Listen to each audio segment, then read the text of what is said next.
everyone, and welcome to Spill the RT episode 8. Can you believe it? I can't believe we're at episode 8 already. Today we have quite a lineup of information to get across to you, spilling the RT with you all as always. Josh, where are we going today? What's happening? What stories are we going to cover today? It's certainly going to be a very interesting show. We can start off with something that's very interesting, however, our guest. Come on over here, John. How are you? Welcome to the show. Thank you very much. Glad to be on the show. It's great to be here. And we're glad to have you. We have got a fun-filled show for you today, folks. There's a lot happening, and we are glad to have you all part of it. Josh, where are we going to first? So first off is the oldest paintings that have been found to date. And I bet when most people hear the term oldest painting, they think perhaps Lascaux in France. They think cave paintings of hands and horses. But no, my friends, no. I'm here to tell you, this week, 3 times older was found in Indonesia. This is the world's oldest painting, and it is from 51,200 years old. How crazy is that? To me, it's amazing. What I always liked about Lascaux was the fact that it was so old and was apparently built up over time. It seemed more like teenagers screwing around and throwing up graffiti. And this kind of has the same kind of aesthetic to me in the sense of like, I can't really figure out what's going on, but I definitely like what I see. Yeah, definitely. They were saying that the scientists who found it are just loving the storytelling aspect in it. And they've seen like loads, I think, like pigs and kind of hybrid birds and that kind of thing within the illustration. So it's very cool. What do you think, John? Yeah, I'm just wondering how it's done. I mean, how do they apply the whatever pigment they did to whatever the surface is? I presume it's stone, is it? Yes, I believe this is ochre on stone. Okay. It looks great. It's like a sort of a hunting scene, is it, sir? Yeah, it's like some kind of iron-based pigment of some kind, which is why it's retained the redness across 50,000 years. And what's the debate is like, is this like a hunting? Is this a world picture? Is this cosmological? It's just not really clear, but that's also what makes it so interesting because it is so far back.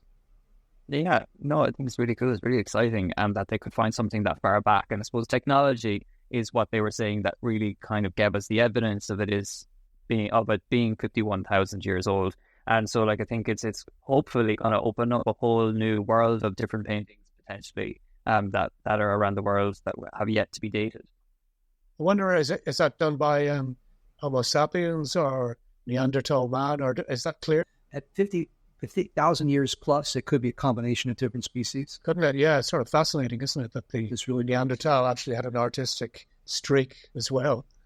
I think what's most interesting is there's been for a very long time this kind of Eurocentric sense of like ancient art history, right? Because of what we had found.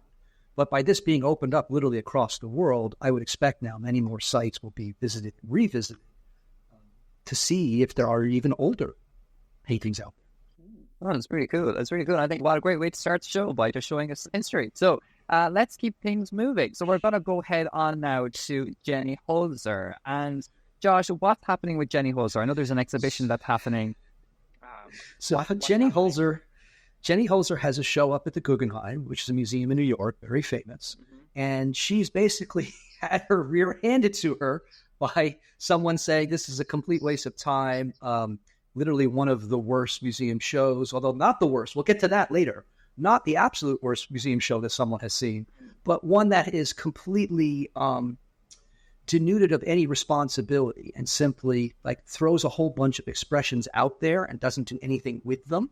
And the big problem was that it kind of took over the whole museum and there's really no takeaway, or at least the person who's writing this article says, look, I got nothing from this. And in comparison to Barbara Kruger, who was at MoCA last year and has had several different shows in the last couple of years here in New York, Kruger does not sort of ask questions. She does things where she's like being very pointed with her language, and it's very directly at the recipient of that language. And Holzer is being seen here as someone who is kind of like, hey, look, I'm concerned, but I'm not really concerned because what I really wanted was my shoe.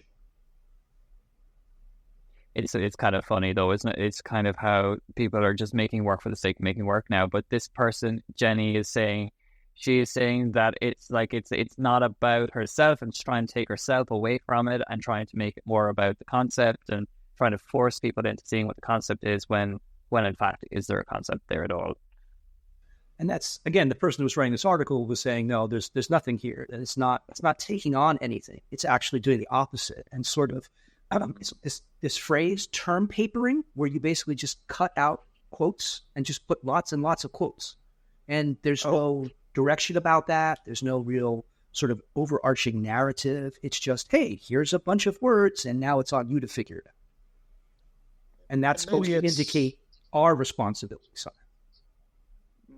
And I was just thinking maybe it's, I don't know, I'm not familiar with their work, but it could be Jenny trying to say that there's too much explicit content in art and moving back to just the formal qualities of art and not looking for a narrative. Perhaps, although I don't think that was the case here. I think the goal was that the narrative would be created by the audience. And so really I think the main thrust of the person who was doing this critique was, well, look, if you're the author here, if you're the creator of this piece, you don't get to walk away and say, I have no authorial control over what happens. Like, I just throw it at people and then whatever happens, happens. No, you chose to arrange it. You put it in a place. You put it in the Guggenheim. There's real power behind that. And so saying then I'm not going to be responsible for that, it's your problem, not mine, I think that struck a number of people kind of the wrong way. Mm-hmm. I suppose it is the power of the space, really, isn't it? That the fact that it's placed there. And if you're giving permission or given the curatorial power to put something into a space as big as the Guggenheim, it's like putting something in any of the national galleries or museums across the world. You are then giving it the legitimacy that it deserves or not. And I suppose that's down to whoever's curating it to say that has given this person this power. And if this is supposed to be about climate change, if this is supposed to be about challenging things directly, this is not a direct challenge in any kind of way. It's the opposite. It's sort of saying, I don't know either, shrugging and saying, look, but I got to show it to Google. Well, she's got us talking about art. She has, and it's so... Fair point, John, fair point. This has come up quite a bit, John, in the last 8 episodes of Spilling the RT, that there's all of these topics that we come to find, and it's like, they're all talking about it because it is, this big story, and yet we are talking about it, so their objective is complete. So we have to give it to them. But I think that tea is spilled.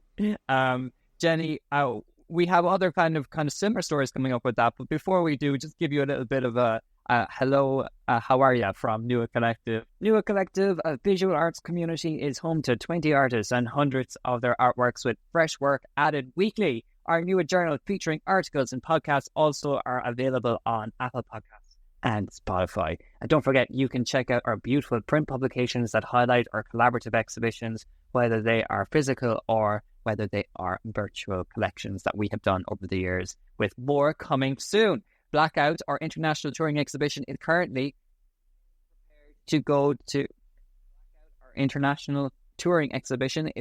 getting prepared to move to Tipperary in Ireland coming this August. So please make sure you stay tuned for more information about that. Remember, you can follow us on Instagram and TikTok.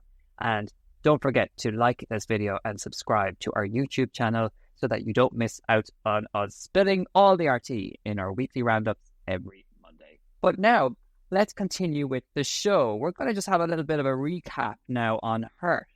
So Damien Hirst has been a real topic in conversation here on Spilling the RT as part of, again, this big whole let's make a splash of the news and try and get ourselves seen. And who better to do that than Hirst? And Hirst is seen here in this Instagram post of him documenting his new big ad-based art piece. It's reflecting the big, massive billboards that are put out across all of the different kind of cities, etc. And each of these dots are supposed to represent the specificness of, or the magnitude of which these billboards take and the commercialization of that.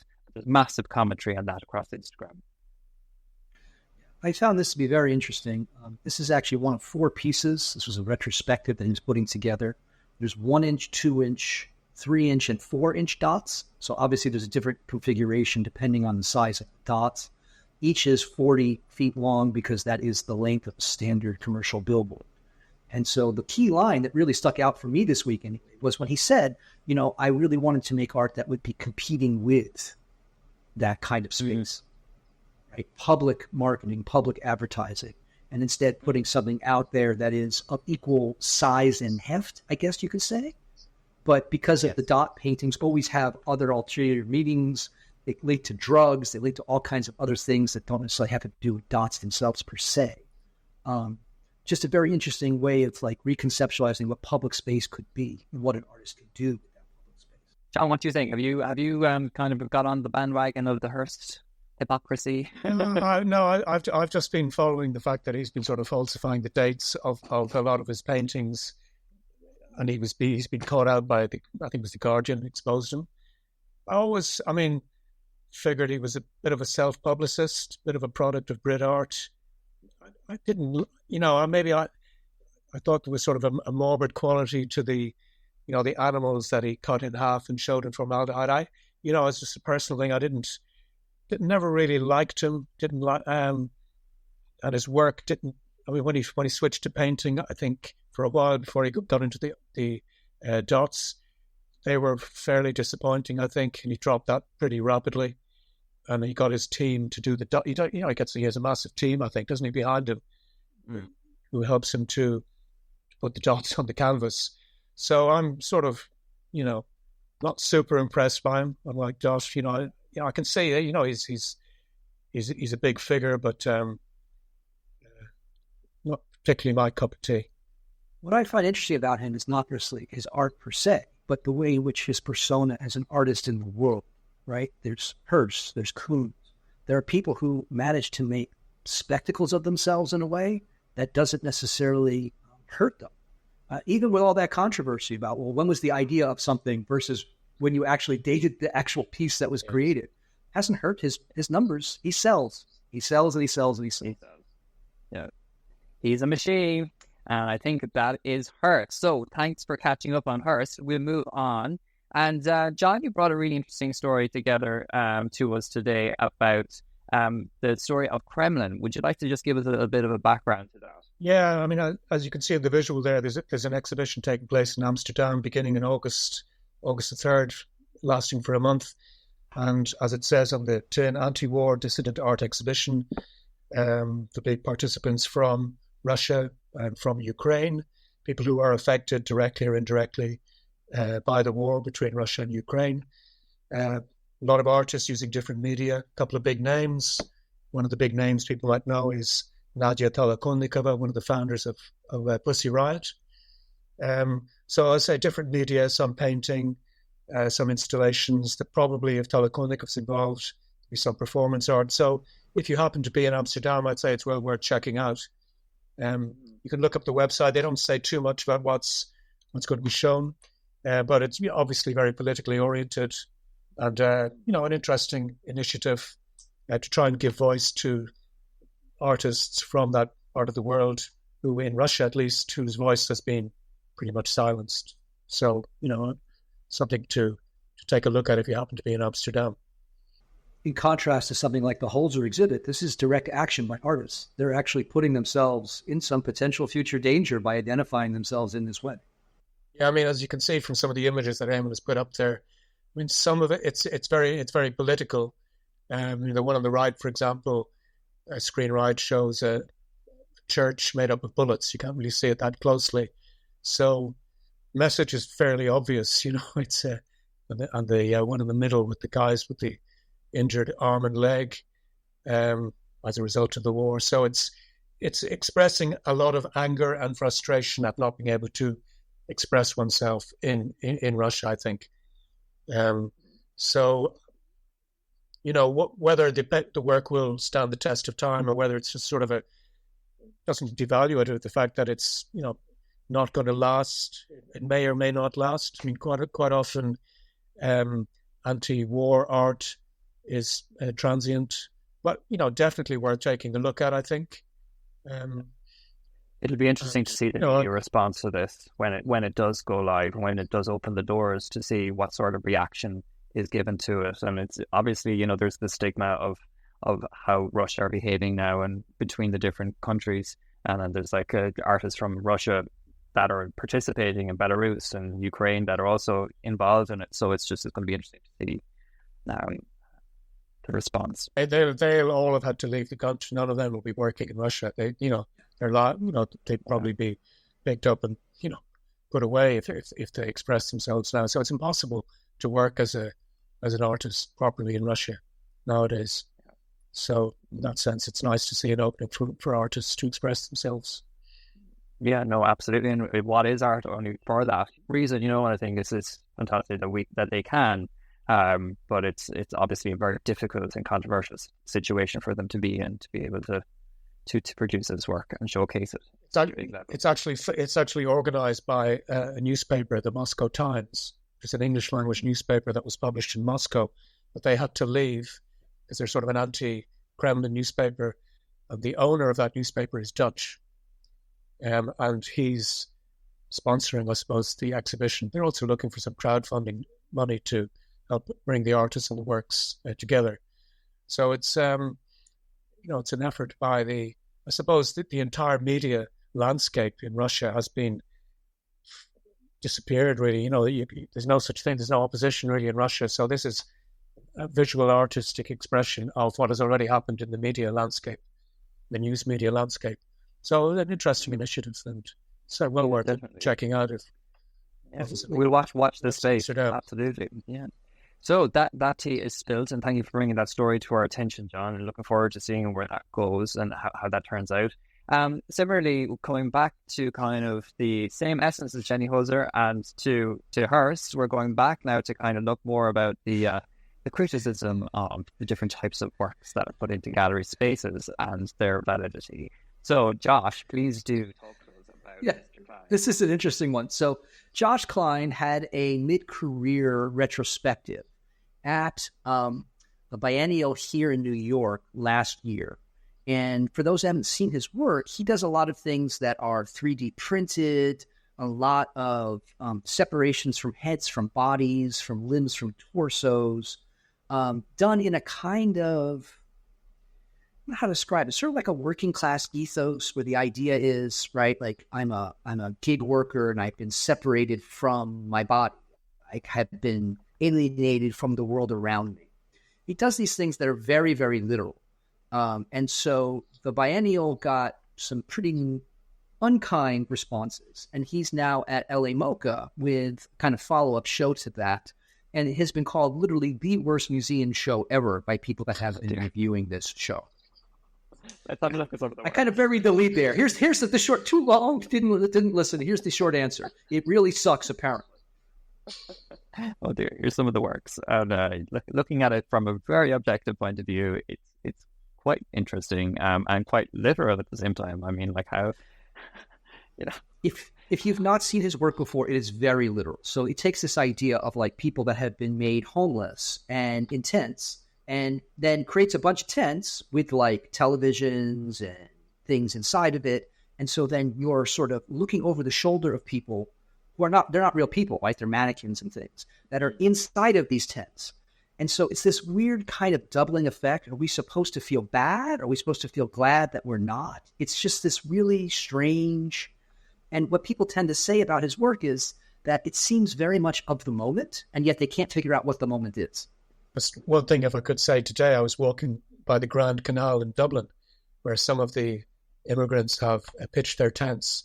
But what the city council have done, and I noticed today for the first time, they've put miles and miles of crowd barriers along the sort of piece of grass, all the way from Harold's Cross right down to pretty much the end of the Grand Canal, to prevent immigrants from pitching their tents there. I mean, it's amazing to see, And you could make an argument that Kline, by trying to put these things into museum-like locations, right, is trying to sort of inject into these other contexts some of what's going on outside of those contexts.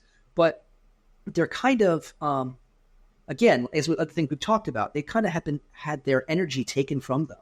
And they're more almost like static images. They're almost more like deliberately performative spectacles than it is trying to actually produce a reaction in the viewer or to be pushing for some kind of progressive change.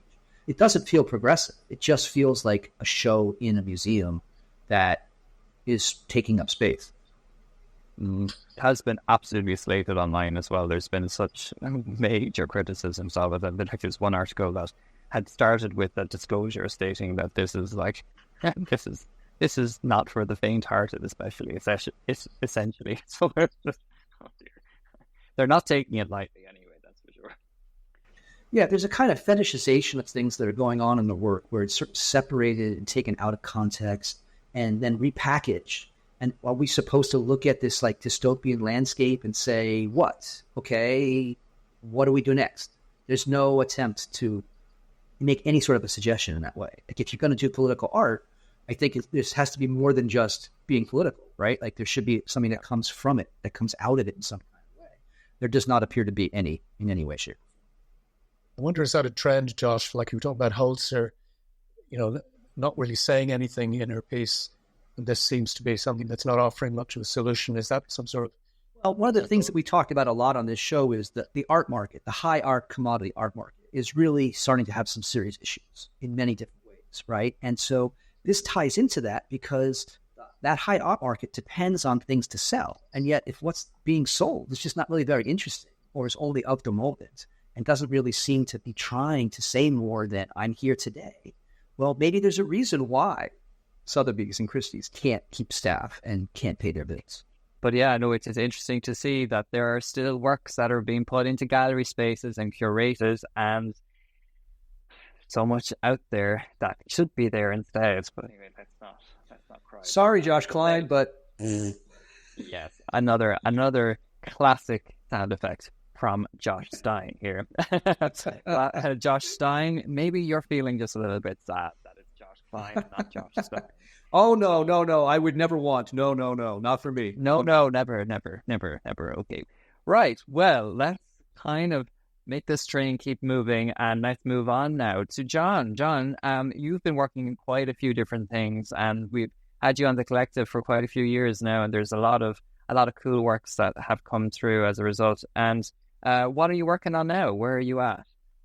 Well, I'm sort of continuing a strand of painting that I've been working on for several years, but I keep coming back to, and I suppose it's sort of personal, relating to the fact that I lived for several years in the Soviet Union, worked over there when it was the Soviet Union, Russia after it, and it's just, I suppose it's my response to that whole experience, country, and even I thought when I was doing the paintings originally, the earlier ones, that it was reflective of the Soviet Union. But I see it now that it's still very much the aesthetics of life and what the feeling that you get living and working over there and watching what's happening in the war even, it hasn't really changed. It wasn't just the communist system that made the place like it was. It's still the same. And so my works are partly representational, partly abstract, partly a comment on what I felt, but partly, I suppose all work is personal in a sense, ultimately. So I suppose it's my sort of represents what I feel, what I see. I'd characterize it, I suppose, as more formalist than representational. So even though they look quite as if they're narrative paintings like the one you're looking at there, that's sort of an interesting image of factory workers in the biggest chocolate factory, one of the biggest chocolate factories in the Soviet Union. And most of the workers was run by a woman. Pretty much all of the workers were women. The director of the factory said was a woman. She set up an institute to train people to work in the factory. So in some senses, the Soviet Union was, strange as it might seem, pretty progressive place for women. They would occupy positions that in Ireland, for example, would have been unthinkable. The other hand, it wasn't, as you know, all roses in the Soviet Union. So the smiling workers, to a degree that was true, but in another sense, there was a lot of things that were wrong with the Soviet Union. This is another example of a gymnast. Gymnastics, as you know, was big in the Soviet Union and in all of the Eastern Bloc. I suppose it could have been a way of an escape from a reality which wasn't so beautiful and dynamic. But, good sides and bad sides. I find it's sort of hard to speak about these in a literal sense, because the first layer is sort of literal, and the second layer is more impressionistic. And what they're trying to do is use the tools of visual art to get across a feeling, a sense that I had that can only be expressed visually. Because I've tried to express it in other forms in writing, but I think just as music expressions is a unique language, I also think that art, painting is a unique language, which is why I'm sounding so incoherent because these things are hard to talk about. But, it's what I feel, I suppose. Yeah. I guess I get a definite sense of kind of Russian formalism in different ways, and I'm wondering how much of that is because you're trying to reflect, right, the context environment that you were seeing versus sort of that kind of formalism is what you're actually interested in as a painter, if that makes sense. Yeah, I think I would categorize myself as a formalist in terms of painting. So that for me, the form of the painting is the content, strange as that may seem. And that form, it could be representational, it could be abstract, but the content is the impact it makes on the viewer, which is, doesn't depend on me, obviously. What I try to strive for is, I'm not comparing myself to it, but I remember reading an interview with Francis Bacon, and he said he wanted to sort of get to the viewer at a visceral level. And whatever that takes, if it's representational, if it's, photographic, like photographic, if it's completely abstract, if it's dots, like, Damien Hirst, whatever it takes, using the armory of the visual artist, that's my philosophy of art. And I suppose what I'm trying to do here is to express something that's only expressible through visual art, using whatever media I have at my disposal and that I figure will help me to express what I'm trying to express. If that makes any sense at all. Absolutely, 100%. No, it does. It does. And that's all any of us can do and hope for it. I think it's a really it's a really wise way of looking at art, and I think it's something that a lot of people need to kind of come back into thinking, like when they're making visual work, because sometimes it can become so self-indulgent that it's not reflective of what it is they're trying to say. And I think what you're doing here is, there's a bit of you in it, obviously, but you're through the expressionism of the painterly elements of it. It's quite cool and quite interesting. But you're still trying to say something at the same time through your response to some of your life in the Soviet Union, which is quite cool. I think in most artists, we have to choose a genre in which to express what we're trying to express in our work, whether it's painting or photography. But, somebody said to me, compare Goya's painting of the execution on the 4th of May, if you know that painting. Yeah. And which is, just gets you right there. Compare that to Manet's execution of the Emperor of Mexico. Emperor Maximilian of Mexico, it's soldiers shooting this Emperor of Mexico.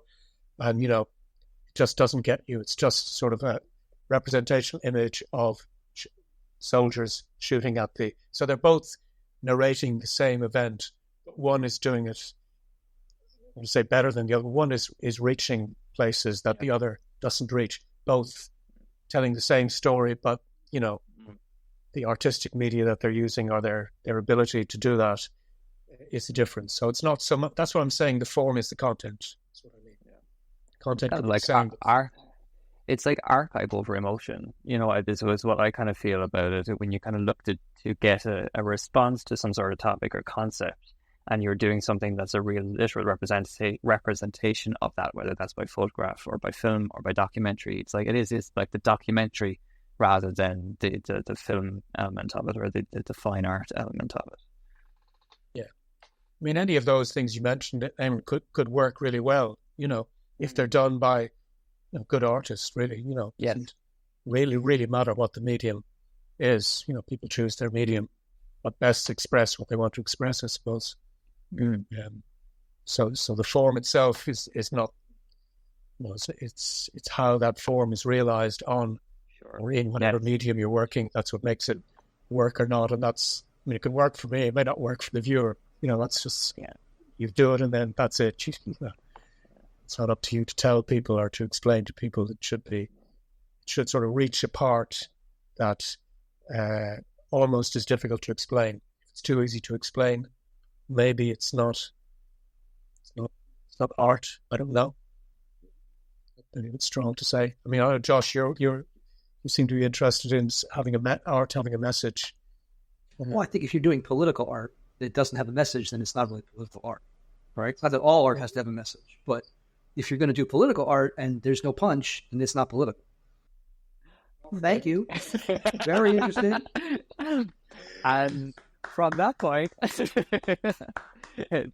John, it's great to see you and great to see your work. And I'm so delighted that you got a chance to share some of this with the... Thank you for having me. Great to build the RT, not kill the RT audience. And we'll definitely have you on again because you're very interesting to speak with. And has a really good reflection on different things. So thank you very much for coming on. And don't forget, everyone, you can see John Murray's work on nuacollective.com. And also remember, Josh, what have they to do? Because we share, send it to friends, subscribe, send emails to everybody in your entire contact list. The best thing on the web every week. It is the best thing on the web. So do make sure you tune in every week, every Monday, live here on YouTube. And remember, you can catch up on your favorite podcast app, whether that's Spotify, Apple Podcasts, or wherever you get your favorite podcast from. So thank you once again, John Murray, for joining us. Thanks very much. Josh and I will be back next Monday. So tune in. That's all from us. Goodbye. Stay well, folks. Thank you for spilling the RT with us. You. See you next time. Rock on.